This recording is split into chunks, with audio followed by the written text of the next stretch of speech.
നമസ്കാരം. ഇൻഫിനിറ്റ് സ്റ്റോറീസിന്റെ പുതിയൊരു അധ്യായത്തിലേക്ക് എല്ലാവർക്കും സ്വാഗതം.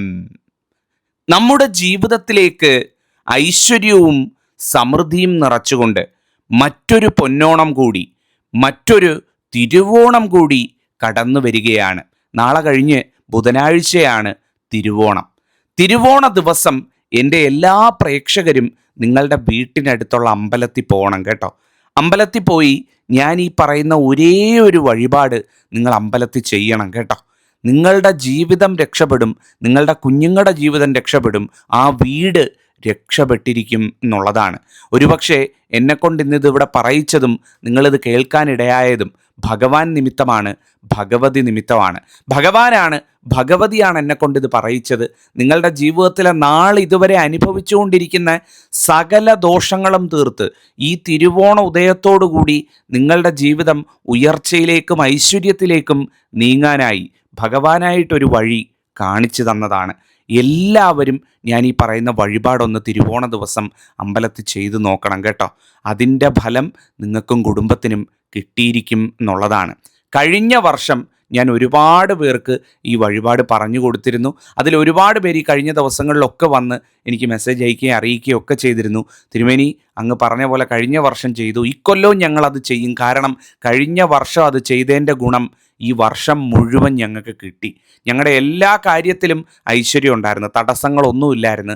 ഏറ്റവും സത്യമുള്ള ശക്തിയുള്ള വഴിപാടായിരുന്നു കേട്ടോ എന്നുകൂടി എന്നെ ഓർമ്മിപ്പിക്കുകയും കൂടെ ചെയ്തതിൻ്റെ അടിസ്ഥാനത്തിലാണ് ഇന്ന് ഞാൻ ഈ വീഡിയോ ഇവിടെ ചെയ്യുന്നത്. അപ്പോൾ ഈ വർഷവും ഞാൻ പറഞ്ഞു തരാം. നിങ്ങളുടെ ജീവിതത്തിലെ നിമിത്തമായിട്ട് ഇത് കണക്കാക്കുക.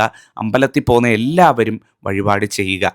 3 ക്ഷേത്രങ്ങളിലേക്ക് ചെയ്യേണ്ട വഴിപാട് ഞാൻ പറഞ്ഞുതരാം. ഇതിലേതെങ്കിലും ഒരെണ്ണം നിങ്ങൾ ചെയ്താൽ മതി. ചിലർക്ക് വീട്ടിനടുത്ത് ശിവക്ഷേത്രമായിരിക്കും ഉള്ളത്, അവർക്ക് ശിവക്ഷേത്രത്തിൽ ചെയ്യേണ്ട പറഞ്ഞുതരാം. ചിലർക്ക് സൗകര്യപൂർവ്വം പോകാൻ പറ്റുന്നത് ദേവീ ക്ഷേത്രമായിരിക്കും, ഭഗവതി അമ്പലമായിരിക്കും വീട്ടിനടുത്തുള്ളത്. അപ്പോൾ ഭഗവതി ക്ഷേത്രത്തിൽ ചെയ്യേണ്ടത് അത് ഞാൻ തനിയെ പറഞ്ഞുതരാം. അതുപോലെ ഏറ്റവും ഉചിതം, തിരുവോണ ദിവസം വഴിപാട് ചെയ്യാൻ ഏറ്റവും ഉചിതമായിട്ടുള്ള വിഷ്ണു ക്ഷേത്രം അല്ലെങ്കിൽ ശ്രീകൃഷ്ണ ക്ഷേത്രം, നാരായണ ക്ഷേത്രത്തിൽ ചെയ്യേണ്ടതും ഞാൻ നിങ്ങൾക്ക് കൃത്യമായിട്ട് പറഞ്ഞുതരാം. ഏത് അമ്പലത്തിലാണ് നിങ്ങൾ പോകുന്നതെന്നുള്ളതിനനുസരിച്ച് അതിലൊരെണ്ണം തിരഞ്ഞെടുത്ത് നിങ്ങൾ ചെയ്താൽ മതി എന്നുള്ളതാണ്. അപ്പം ഏതാണ് നിങ്ങൾക്ക് സൗകര്യപൂർവ്വം പോകാൻ പറ്റുന്ന അവിടെ പോവുക.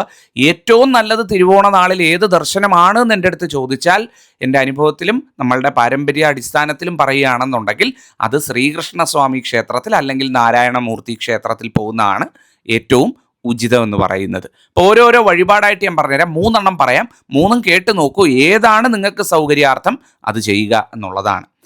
ആദ്യത്തെ കാര്യം എന്ന് പറയുന്നത്, നിങ്ങൾ പോകുന്നത് മഹാവിഷ്ണു ക്ഷേത്രം അല്ലെങ്കിൽ ശ്രീകൃഷ്ണ ക്ഷേത്രം അല്ലെങ്കിൽ ഭഗവാന്റെ മറ്റ് അവതാര ക്ഷേത്രത്തിലാണ് എന്നുണ്ടെങ്കിൽ നിങ്ങൾ ആ ക്ഷേത്രത്തിൽ പോകുന്നതിന് മുമ്പായിട്ട് നിങ്ങളുടെ വീട്ടിലെല്ലാവരുടെയും കയ്യിൽ നിന്ന് കുറച്ച് നാണയം തലയ്ക്കൊഴിഞ്ഞ് വാങ്ങിക്കണം. ₹1 നാണയം എടുത്ത് വീട്ടിലെല്ലാവരുടെ കയ്യിലും കൊടുത്തിട്ട് തലയ്ക്ക് 3 പ്രാവശ്യം നാരായണ നാരായണ നാരായണ എന്ന് പറഞ്ഞ്, അല്ലെ ഓം നമോ നാരായണായ, ഓം നമോ നാരായണായ, ഓം നമോ നാരായണായ എന്ന് പറഞ്ഞ് തലയ്ക്കൊഴിഞ്ഞ് എല്ലാവരുടെ കയ്യിൽ നിന്നും ആരാണോ അമ്പലത്തിൽ പോകാൻ നേതൃത്വം കൊടുക്കുന്ന ആ ആള് നാണയം വാങ്ങിക്കണം. തലയ്ക്കൊഴിഞ്ഞ് നാണയമായിട്ട് വേണം അമ്പലത്തിൽ പോകാനുള്ളത്. അതിന് ശേഷം വേണം വഴിപാട് ചെയ്യേണ്ടത് എന്ന് പറയുന്നത്. അപ്പം നാണയം ഒഴിഞ്ഞു വാങ്ങിക്കുക. അത് ഒരാൾ എല്ലാം കൂട്ടി വെച്ച് അല്ലെങ്കിൽ സ്വീകരിച്ച് ഒന്നായിട്ട് കൊണ്ടുപോയി ചെന്ന് നടയ്ക്കൽ തൊഴുത് ആദ്യം തന്നെ ഒന്നുകിൽ ഗണപതി ഭഗവാന്റെ നടയ്ക്കൽ അല്ലെങ്കിൽ ആ ക്ഷേത്രത്തിലെ പ്രധാന പ്രതിഷ്ഠയുടെ നടയ്ക്കൽ കാണിക്കയായിട്ട് ആ നാണയം സമർപ്പിച്ച് അവിടുത്തെ ഭഗവാനെ തൊഴുക എന്നുള്ളതാണ്. അപ്പം നാരായണ ക്ഷേത്രം അല്ലെങ്കിൽ ശ്രീകൃഷ്ണസ്വാമി ക്ഷേത്രത്തിലാണ് നിങ്ങൾ തൊഴാൻ പോകുന്നത് തിരുവോണ ദിവസം രാവിലെ എന്നുണ്ടെങ്കിൽ ഏറ്റവും ഉചിതമാണ് ഭഗവാന് നിങ്ങൾ ഓണക്കോടി സമർപ്പിക്കണം. അതാണ് ചെയ്യേണ്ട വഴിപാട്. എന്താണ് ഓണക്കോടി സമർപ്പിക്കുക എന്ന് പറയുന്നത്? ഒരു മഞ്ഞപ്പട്ട് അവിടുത്തെ അമ്പലത്തിലെ സ്റ്റാളിൽ നിന്നോ പൂജാ സ്റ്റാളിൽ നിന്നോ ഒരു മഞ്ഞപ്പട്ട് വാങ്ങിക്കുക. അല്ല, നിങ്ങൾക്ക് വേറെ തനിയെ വാങ്ങിച്ചുകൊണ്ട് പോകണമെങ്കിൽ അങ്ങനെ ആകാം. നമ്മളെല്ലാവരും ഓണക്കോടി ഇടാറുണ്ട്, നമ്മളെല്ലാം ഓണത്തിന് ഒരുങ്ങാറുണ്ട്. ഭഗവാന് തിരുവോണ ദിവസം ഓണക്കോടി കൊടുക്കുക എന്നതിൽ പരം ഒരു വലിയ ഭാഗ്യമില്ല എന്നുള്ള. അതിന് ചില രീതികളുണ്ട്, അതും ഞാൻ പറഞ്ഞു തരാം എങ്ങനെയാണ് കൊടുക്കുക. ഒരു മഞ്ഞപ്പട്ട് ഐശ്വര്യമായിട്ട് ക്ഷേത്ര സ്റ്റാളിൽ നിന്നോ അല്ലെങ്കിൽ വീട്ടിൽ നിന്നോ അല്ലെങ്കിൽ കൊണ്ടുപോകാവുന്നതാണ്. കൊണ്ടുപോയി നേരെ ചെല്ലുന്ന സമയത്ത് ചില്ലറ മാറി വെച്ചേക്കണം. ₹1 നാണയം, ഒരു വെള്ളി രൂപയും, അതായത് ₹1 നാണയവും ആ പട്ടിൻ്റെ പുറത്ത് വെച്ച് ഒരു തുളസിമാല കൂടി ഭഗവാന് വാങ്ങിക്കണം. തുളസിമാല കെട്ടി നമുക്ക് അവിടെ തരും. ആവശ്യം പോലെ തുളസിമാല എല്ലാ ശ്രീകൃഷ്ണസ്വാമി ക്ഷേത്ര പരിസരത്തും എല്ലാ നാരായണസ്വാമി ക്ഷേത്ര പരിസരത്തും കാണും. ഒരു തുളസിമാല കൂടി കെട്ടി വാങ്ങിക്കണം. അപ്പോൾ എന്തൊക്കെയാണ് കയ്യിലുള്ളത്? നല്ല ഒരു മഞ്ഞപ്പട്ട്, ഭഗവാന്റെ ഓണക്കോടിയുണ്ട്, ഭഗവാന് ചാർത്താനായി തുളസിമാലയുണ്ട്, അതുപോലെ തന്നെ ഒരു വെള്ളി രൂപയുണ്ട്. ആ പട്ടിൻ്റെ പുറത്ത് 1 രൂപ വെള്ളി രൂപ വെച്ച്, അതിന് മുകളിൽ 1 രൂപ നാണയം വെച്ച്, അതിന് മുകളിൽ ഈ തുളസിമാലയായിട്ട് അവിടുത്തെ തിരുമേനിയുടെ കയ്യിൽ സമർപ്പിക്കുക. അല്ലെ അവിടുത്തെ നടക്കൽ കൊണ്ടുപോയി നിങ്ങൾ തന്നെ വെക്കുക. ആ ക്ഷേത്രത്തിലെ രീതി എങ്ങനെയാണോ അതിനനുസരിച്ച്. ചില ക്ഷേത്രങ്ങളിൽ നടക്കൽ വെക്കാൻ നമ്മളെ തന്നെ അനുവദിക്കും, ചില ക്ഷേത്രങ്ങളിൽ ഇല്ല, തിരുമേനിമാർ വാങ്ങിയാണ് നടക്കൽ വെക്കുന്നത്. അങ്ങനെ നടക്കൽ വെക്കുക. മഞ്ഞപ്പട്ട് അല്ലെങ്കിൽ ഭഗവാന് കിട്ടുന്ന പട്ട് ഒന്നുകിൽ ചാർത്തുകയോ അല്ലെങ്കിൽ കൂടുതൽ പട്ടുണ്ട് ഒരുപാട് പേര് വാങ്ങിക്കൊടുക്കും. ആയിരക്കണക്കിന് ലക്ഷക്കണക്കിന് ആളുകൾ അമ്പലത്തിൽ ചെല്ലുന്നവർ ഇത് വാങ്ങിക്കൊടുക്കാറുണ്ട്. അതിൻ്റെയൊക്കെ ഗുണം അവരുടെ കുടുംബത്തിനുണ്ട്. അതാണ് ഏറ്റവും വലിയ സത്യം. അപ്പോൾ ആ പട്ട് ഒന്നുകിൽ ഭഗവാന്റെ പാദത്തിങ്കലോ അല്ലെങ്കിൽ നടക്കലോ അത് വെക്കും, അല്ലെങ്കിൽ ഭഗവാൻ അത് ചൂടിക്കും. ഭഗവാൻ ഓണക്കോടിയാണ്. ഭഗവാന് തിരുവോണ നാളിൽ ഓണക്കോടിയും വെള്ളി രൂപയും സമർപ്പിച്ച്, അതായത് 1 രൂപ നാണയവും സമർപ്പിച്ച് പ്രാർത്ഥിച്ച ഒരാളും ഇന്ന് വരെ ജീവിതത്തിൽ നശിച്ചിട്ടില്ല, നാശം കണ്ടിട്ടില്ല. ഏത് ആപത്തിലും ഏത് അപകട സന്ധിയിലും ഭഗവാൻ എത്തും, ഭഗവാൻ രക്ഷിക്കും എന്നുള്ളതാണ് അനുഭവം പഠിപ്പിച്ചിരിക്കുന്നത് എന്നുള്ളത്. അപ്പോൾ ഇത് ചെയ്യുക. തുളസിമാല കൊടുക്കുന്നത് തിരുമേനി അവിടുത്തെ വിഗ്രഹത്തിൽ ഭഗവാന്റെ രൂപത്തിൽ ചാർത്തുന്നതാണ്.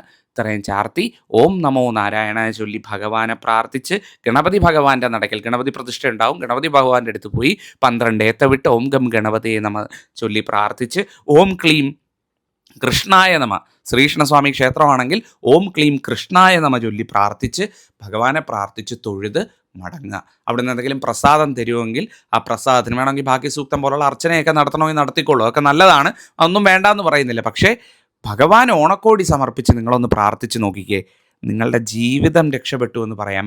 ഈ ഓണമാകും നിങ്ങളുടെ ജീവിതത്തിലെ ഏറ്റവും വലിയ ഉയർച്ചയുടെ പൊന്നോണം എന്ന് പറയുന്നത്. ഇതാണ് ഒന്നാമത്തെ കാര്യം എന്ന് പറയുന്നത്. ഇനി നിങ്ങൾ ദേവീക്ഷേത്രത്തിലാണ് തൊഴാൻ പോകുന്നതെങ്കിലോ, ചിലർക്ക് വീട്ടിനടുത്ത് സൗകര്യമായിട്ട് പോകാൻ പറ്റുന്നത് ഭഗവതി ക്ഷേത്രമാണ്. ഏറ്റവും നല്ലതാണ്. ഭഗവതിയെ തൊഴാൻ ഏറ്റവും ചൈതന്യമുള്ള പ്രഭാതമാണ് ഈ ഒരു തിരുവോണ പ്രഭാതം, തിരുവോണപ്പുലരി എന്ന് പറയുന്നത്. ദേവീക്ഷേത്രമാണ് എന്നുണ്ടെങ്കിൽ പോകുമ്പം ഇതുപോലെ തന്നെ കോടിയായിട്ട് വേണം പോകാനായിട്ട്.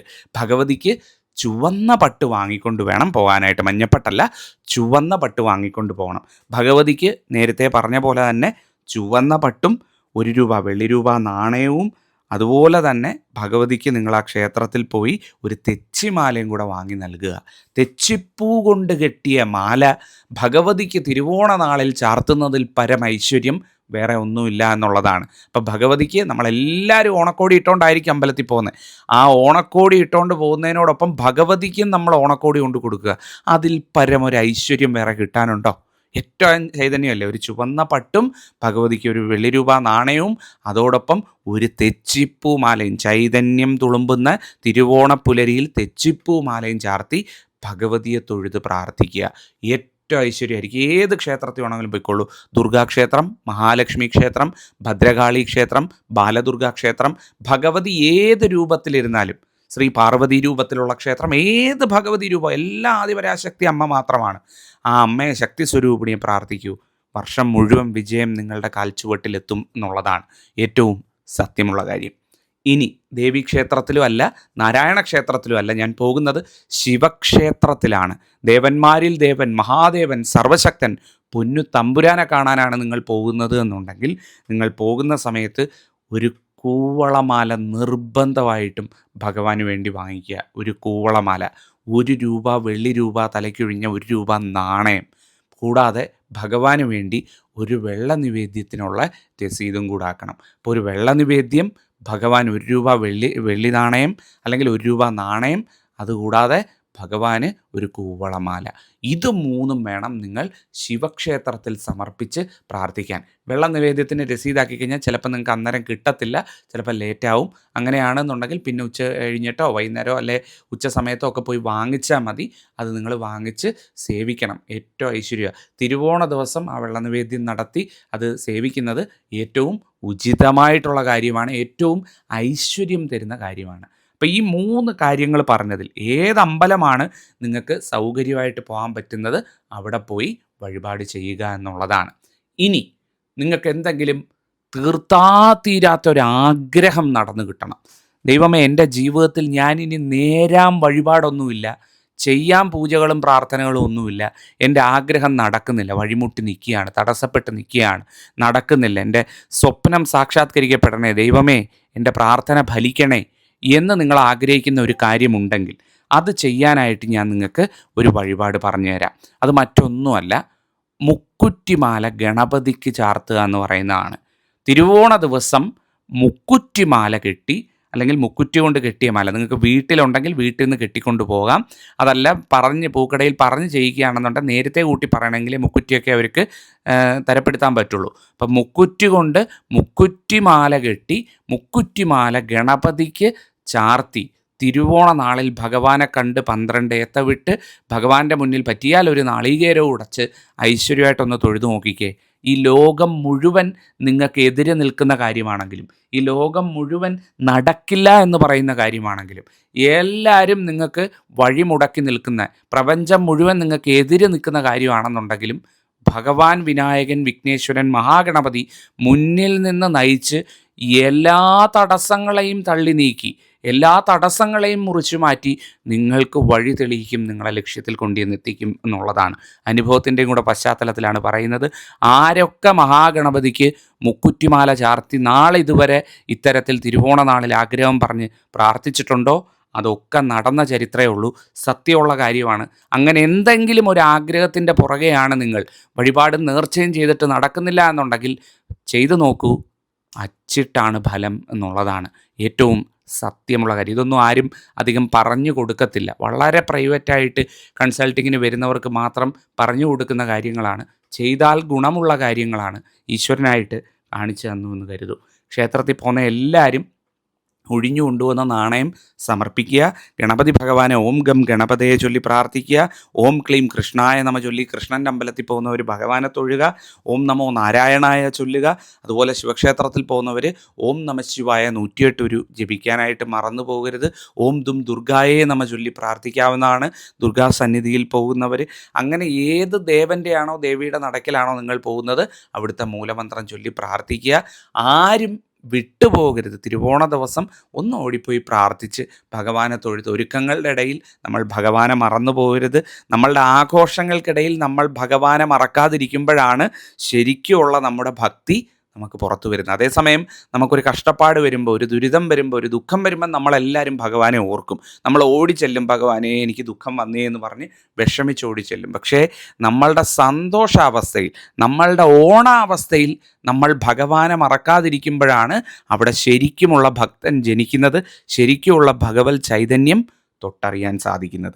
അതുകൊണ്ടാണ് പറഞ്ഞത്, തിരക്കാണെന്ന് കരുതി പലരും തിരുവോണ ദിവസം അമ്പലത്തിൽ പോകത്തില്ല, തൊഴത്തില്ല, അറിയാതെ പോകും എന്ന് പറഞ്ഞത്. അപ്പോൾ ഇതൊരു നിമിത്തമായിട്ട് കാണും. എല്ലാവരും ഭഗവാനെ പ്രാർത്ഥിക്കും, നല്ലതേ വരുള്ളൂ, നിങ്ങൾക്കും കുഞ്ഞുങ്ങൾക്കും കുടുംബത്തിനും നല്ലത് വരട്ടെ. എൻ്റെ അമ്മ മഹാലക്ഷ്മി പൊന്നു ഭഗവതിയുടെ അനുഗ്രഹം നിങ്ങൾക്കും കുടുംബത്തിനും ഉണ്ടാകട്ടെ. ഈ ഓണം സർവ്വ ഐശ്വര്യത്തിൻ്റെ ധനധാന്യ സമൃദ്ധിയുടേതായി തീരട്ടെ. നന്ദി, നമസ്കാരം.